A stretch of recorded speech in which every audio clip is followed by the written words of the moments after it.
Good morning. Happy Wednesday. Yes, it is middle to late May, and it is time for a winter jacket still. We had like beautiful weather the last couple weeks where it was in the 70s, and now it's back to 50s and cold and windy and all that fun. So that's not great, but we are pushing along here.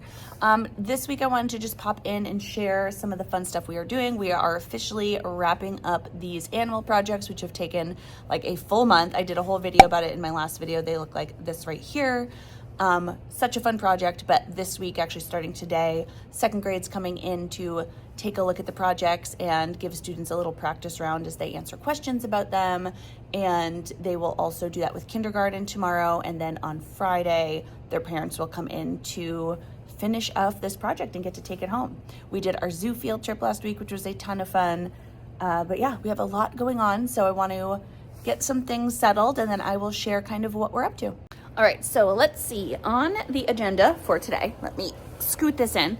We have the second graders are coming in to see our project, so I thought I would start over there and show you some examples of our finished projects.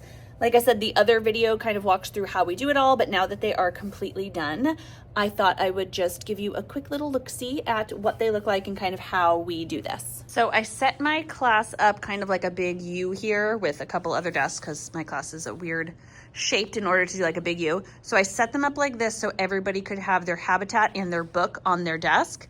And then all the habitats are back here.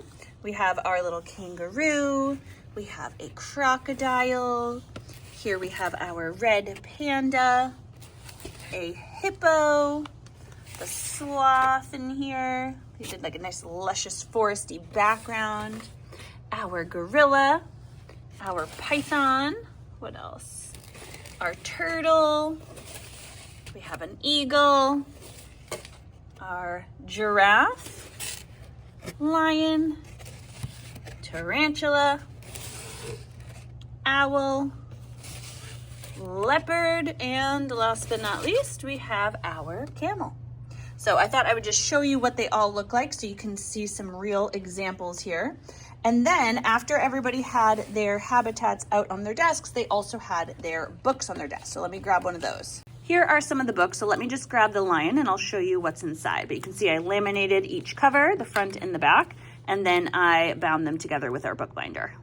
I have shared most of these pages before, so I won't go through the whole thing, but we have our classifying animals. We have their habitat should be next. Then we have big appetite. What do they eat? Then we have body parts that help them survive. We have how animals grow and change over time. A how-to story. He did how to find a lion. First go to Africa, next go to savannah. Last you may find a lion in the savannah. See, easy as that. And then some fun facts before the about the author page. And then to prep students for this, I prepped my students and I told the second graders when they came in that these are some questions that they might want to ask about their animal that we should be able to answer. What does your animal look like as a baby? And they could open up to their book and show them a picture. What are some fun facts about your animal? Again, they could open it up and read the fun facts. What does your animal like to eat? And where does your animal live? And then they could also, of course, ask questions about how they did their habitat and their clay animal too. It was really cute. My students were so nervous to share about their habitats and their animals with the second graders. The kindergartners are coming tomorrow, so I think they'll be, or they already were like, I wish we started with kindergartners because I think they feel a little more confident being older than them. But it was really cute to see the second graders come in and ask them questions, and the first graders got to share all their hard work, and it was good practice for when their parents come in, which is fun. I also want to share, I got two new stuffed animals for our reading corner. These ones are actually weighted, and my students love getting to use them. So during our win time, whoever's in the silent reading or the quiet reading station, they get to pick a stuffed animal to read with. So here are these little weighted ones. I got them on Amazon. I'll link them down below. I think they have something similar at Target too. But we have this little dinosaur and we also have this elephant. And for many of my friends, this is a nice little way to kind of cozy up, have a little weight on them, and read a book. Then we also have all the other stuffies over there as well, but these are cute. In math, we have been learning all about money. We just started our money unit last week. We are only on lesson 2 or 3, so I'll pull up some of those slides and share with you kind of what we are up to.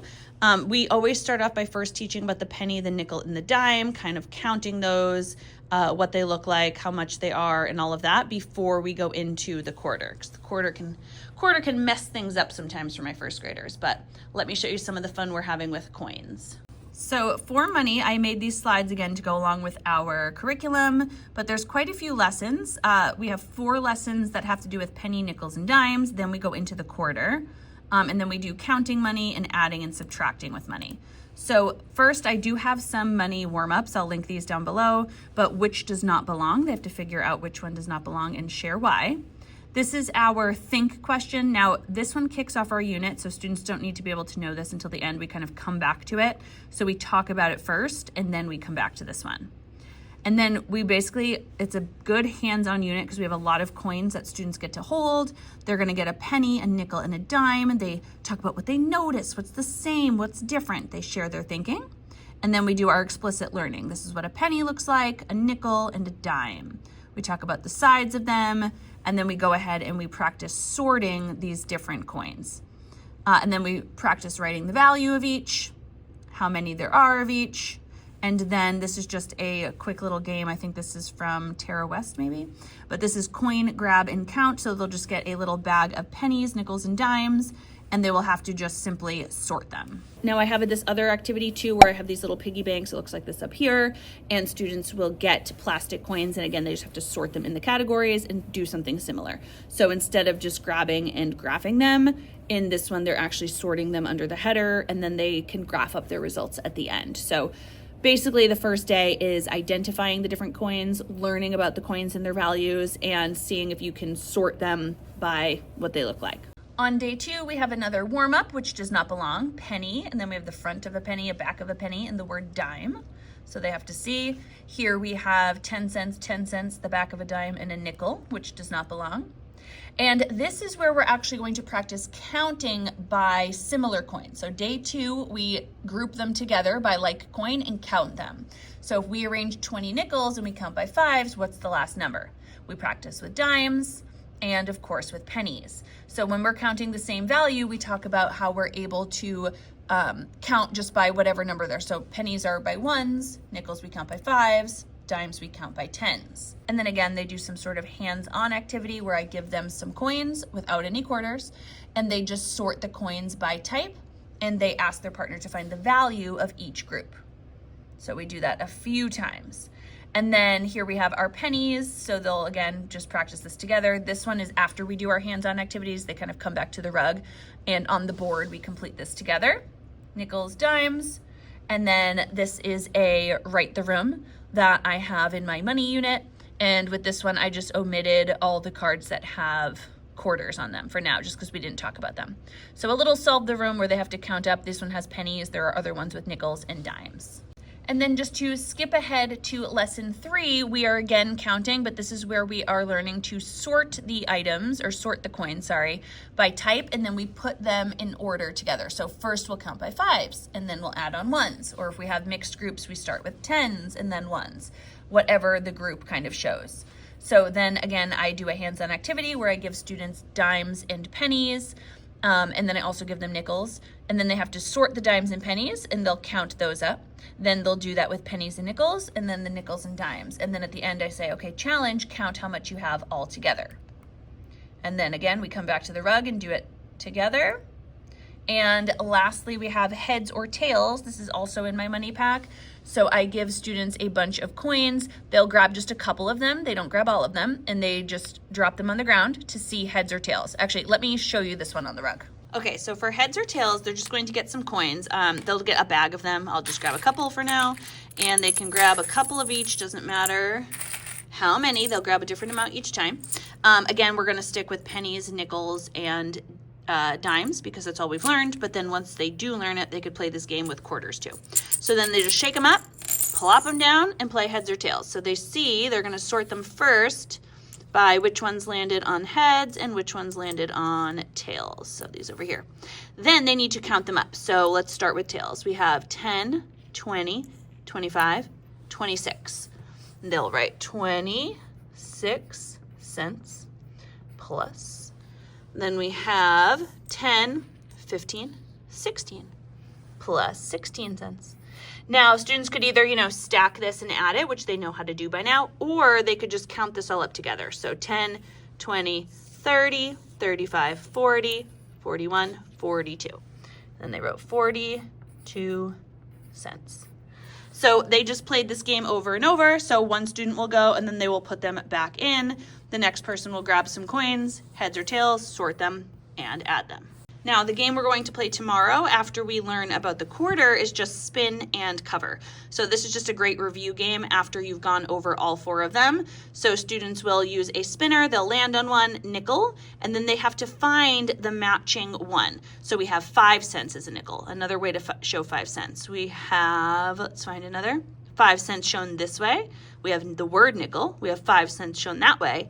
So you can see there's many different ways it's actually shown here, which is what I want them to recognize. Oh, and we have the back of a nickel because the front of the nickel is here. So they just play this game over and over with a partner. That's what we're going to do tomorrow after we introduce our quarter. So that is what we are up to in math. If we are thinking about phonics, we have started unit 13 in Foundations. So this unit is going to be on multisyllabic words while adding suffixes like s, ed, ing, and then next week we'll even go into suffix es. So when we use s versus when we use es. So let me pull up some of those slides so you can see what that looks like. These are my Foundations aligned slides. So it looks like in week 1, we'll be going over using the suffixes s, ed, and ing. And then the trick words we are learning are work, word, and write. So we always review our sounds first, review some heart words. Then we talk about the 2 syllables here, invent. We talk about how they're closed syllables. We talk about what it means. And then we talk about the suffixes ing and ed and how it changes the meaning. So ing means it's happening right now, and ed means it happened in the past. Then we talk about scooping and marking up our syllables, unzips, expected, insulting. And when we're scooping this up, we're just, underlining both scoops and then circling the suffix. And then we learned our trick words, work, word, and write. And we do this with the heart word method. So we talk about the part that they actually have to memorize. And then we read some sentences with these words. Did you do your work? Write that word now. And then we take out our whiteboards and we actually practice tapping and writing these words. So work, word, and write. We did day 2 today, so a similar start where we go over our sounds first, and then we go over our heart words, and then our word of the day was includes. So when we do the word of the day, we really talk about the different parts we see. We have a closed syllable, which makes this I say the short vowel sound.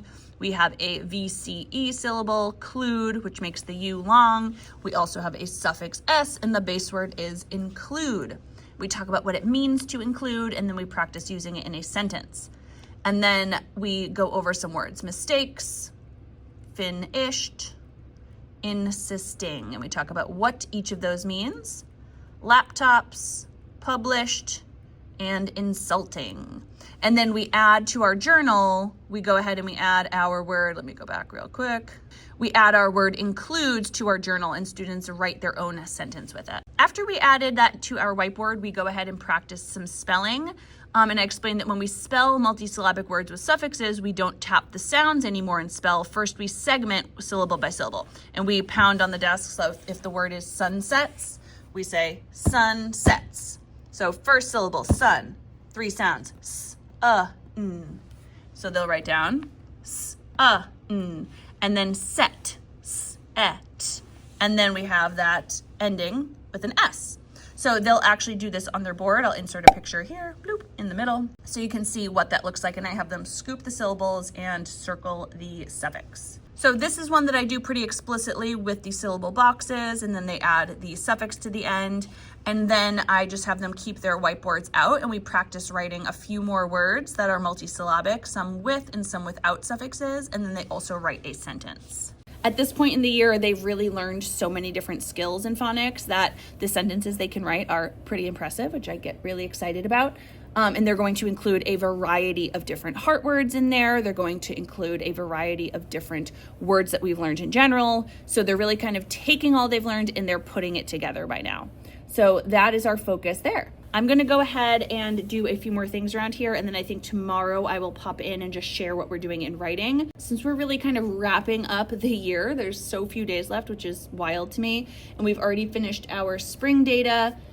Next week we have Data Day, which is, I've shared many times before, but it's a day where our whole first grade team gets together with all the reading interventionists, with the special education teachers, with the principal, and we talk about just looking comprehensively at our data from the year and what we might want to change to our instruction next year, celebrate the things that went well, try to identify things that we might change. You know, we do all that fun stuff. We also will have, this week on Friday, we will do what's called speed dating in our school. And so what speed dating is we will get our class list for next year, just a preliminary one, and we will be able to kind of meet with the teachers who had them already and just get a basic understanding of each child, right? So it's a nice way to kind of get some valuable information from the teacher while it's still fresh in their mind, because next year, you know, summer goes by and you might forget all the little tricks and things that worked well for you that you want to kind of pass on to their next grade's teacher. So that's the plan. It is just a preliminary list because a lot changes over the summer with move-ins and just different classroom changes. But either way, this is a nice way to kind of touch base with that teacher and have notes written down and everything. So if a child moves over the summer, you can pass that along to the next teacher. So just something fun that we do. But I'm gonna go do some things and then I will pop in tomorrow and share what we're doing in writing.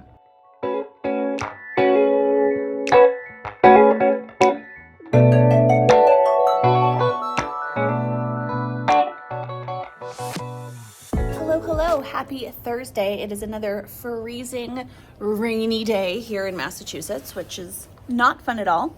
Before I dive into what we are doing in writing, I wanted to share what book I just finished up.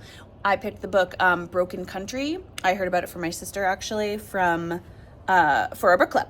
And it is a great book. This is what it looks like. I just finished it up. I did the Audible version, but I actually loved it so much that I actually have both. I did Audible and I have the real hardcover book.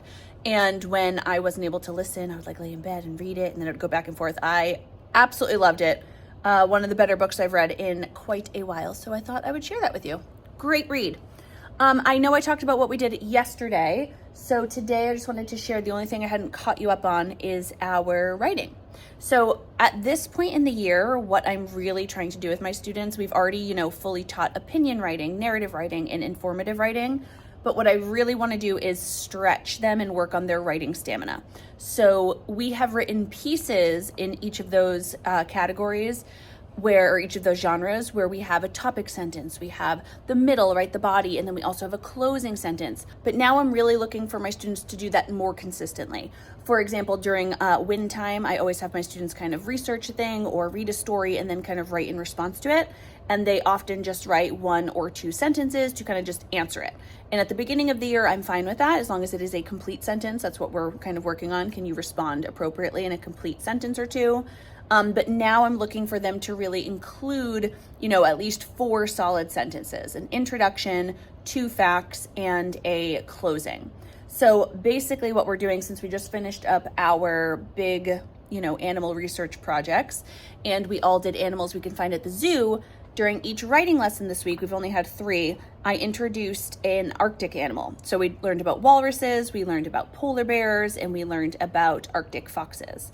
And so first we just went ahead and researched all about that, or rather, we didn't research about it, sorry. I just shared information about it. We either watched a video, and I just shared some information from PebbleGo, and then we practiced picking a topic sentence starter. We would write 2 facts that we learned and a closing sentence. So the first one we did with walruses, we did this very much together. I talked about it, I reminded students of this part, and then I sent them off to do their writing. Day 2, we just brainstormed our topic sentence together and I told them they could pick a different one. So we did that and then they went off to do their sentences and closing sentence alone. And then today, when we learned about Arctic foxes, we went ahead and I gave them all the information. I said, okay, and I had a list on the board, I'll show you what it looks like, of the things that they need to do, and they had to go off and do it independently. So again, I'm just practicing that stamina, and this really kind of gives me an end of the year benchmark of where they are in terms of writing for their report card. So I'm like, are they able to do this on their own? come up with the idea, write the actual sentences that they need to, and check for capitalization, punctuation, do their sentences make sense?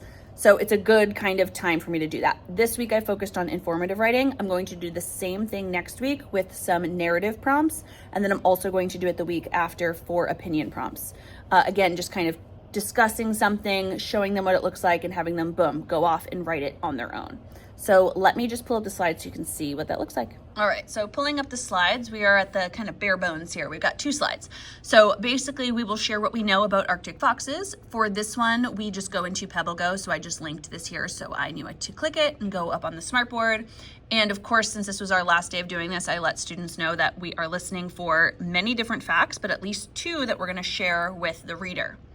And then when it goes to our turn, they have their plan here. This is the planning sheet I use in my informative writing unit with slides and everything. So I'll link this whole slide is from there. So students are used to doing this already, but it has a topic, a place to write their topic sentence, and then they can quickly write or sketch 2 facts here. So on days 1 and 2, when we did our other animals, like I said, I walked through this all together. It was on the board, so we planned it out, and then they could go do the writing. Then day 2, we just did the topic sentence. I wrote this again, it's displayed on the board for them. And then they had to come up with their facts and go write. On day 3, when we're learning about Arctic foxes, I told them if they don't want to use their plan and they think they can just go start writing and include everything, that they can do that and they don't need a plan if they don't want one. Some friends like to have the plan and others just went to the writing, and either way was totally fine. But I keep this on the board as a way for them to kind of check off, do I have my topic sentence? 2 sentences with facts about Arctic foxes, closing sentence, and then check 4 cups like we always do. And then they could draw a picture to match. So this paper isn't the exact one. I had more lines, but this was just the one on the slide. So I just left it here. And then if students needed other lined paper, they could go on to the next page and again, draw a little picture to match. Now again, of course, this is the end of the year, so my students should already know how to write a topic sentence, how to write a closing sentence, the different types that they have that they can use. We do review it a little bit. I'm like, remember, you can ask a question. You could just use a statement or an exclamatory remark. I'll show you the slide that is in my regular informative writing unit, so you can see what they've already done previously. This is just a quick little review unit, and again, kind of an extension one where I'm seeing really what they can do independently with everything they've learned so far. So let me just show you, so you can see, I don't know if I ever did a video when we were doing our informative writing unit, I'm not sure. So I will just show you what that kind of anchor chart looked like on that day. Throughout this unit, this is already lesson 8. So when students learned how to add a catchy opening or a conclusion, there's 3 different types that we really focused on. You can ask a question. Have you ever wondered what a grizzly bear does in winter? Want to know how giraffes get food and water? Did you know there are different types of trains? You could also use an exclamatory remark. When an alligator is ready to eat, it goes chomp. I wish I was around when dinosaurs roamed the earth, or hippos are huge. And then they can kind of go on to share their facts and then add a conclusion. And same thing down here. Did you know that's how you build a house? Which type of train would you like to ride? Do you wish you were around when dinosaurs lived? So I like to show that they could do that one for the opening or that closing, and it kind of matches, oh, I wish I was around. So then you can ask at the end, do you wish you were around? And they can share why. I'll be honest, about 60% of my students all use the same type of opening and closing. The first one would be do you want to learn about Arctic foxes? And then at the end they said, now you know all about Arctic foxes, or now you know some facts about Arctic foxes. Some others put I hope you had fun learning about this, or I hope you enjoyed learning about these animals. So they're cute and funny and, perfectly first grade appropriate. So that is what we did in writing this week. Next week, like I said, I'm gonna do the same thing for narrative writing, same thing for opinion writing, and then it's basically the end of the year. I have so much to share there. Yeah, I'm tired. It's been a long week. So I'm going to get things ready around here. Tomorrow they're sharing their presentations with their parents, so a lot to do in that aspect, and I'm gonna end the video here. So if you have any questions, comments, I of course will link everything I mentioned down below. Always let me know in the comments, and I hope you enjoyed this video. If you did, please give me a thumbs up so I know. Make sure you are subscribed to my channel and click that bell. That way you're notified of every new video. See you in the next one. Bye.